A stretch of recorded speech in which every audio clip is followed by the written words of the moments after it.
Welcome to a brand new set of devotions. We just got through Labor Day, which means we have to talk about work. I always thought it was interesting that we take Labor Day off from work. Never understood that. I think that maybe the retitling of Labor Day needs to be in order. But the bottom line is, as a Christian, work is worship. Work is worship. It's a way that we can adore God with what he's given us and us stewarding our abilities to glorify and magnify his name. I talked about that over the weekend, but I want to talk to you this week about faith that works. Faith that works. First big principle that you have to keep in mind: working hard can bring joy. Working hard can bring you joy. Here are your options. Your options are: you want to work hard or you don't work hard. You kind of just like float by and don't really care. I will promise you that when you are joyfully working hard at what it is that you know God wants you to do, it's better to be working hard than it is to not be working and to be listless and kind of floating along the wind. The psalmist writes in Psalm 128, verse 2, "You shall eat of the fruit of the labor of your hands. You shall be blessed, and it shall be well with you." He says the labor of your hands. There's something rewarding about enjoying the fruit of the labor that you have created, that God has allowed you to create.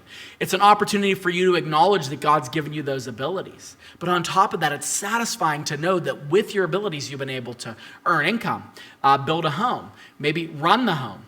My wife, she has a little part-time job, but her primary job is she takes care of the children.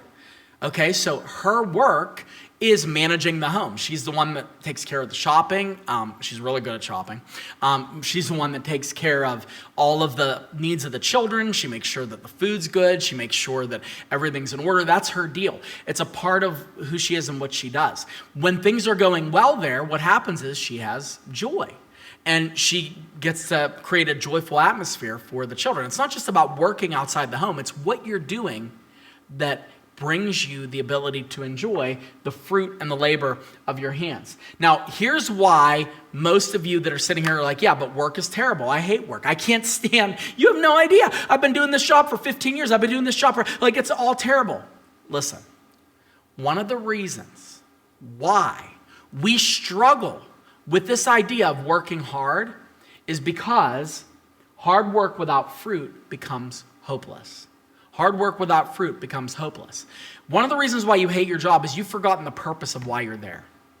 One of the reasons why you are kind of disinterested in what you're doing is because you know that there's something else that God's called you to do, but you're not willing to take the step of obedience to do it. So I want to challenge you with something.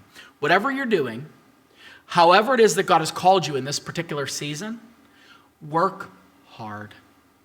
Put your effort in. Be willing to do what you can to do the best at what you do. Instead of expecting that because you're a Christian, people will honor you at work, honor your work so that people can recognize that you're a Christian. That's the order that God would call us to do it in, that we become people that have such high integrity, such great work ethic, and people that can be counted on so much that when you are working in a community that doesn't know Jesus, they look at you and they recognize there's something different about you. That's a faith that works.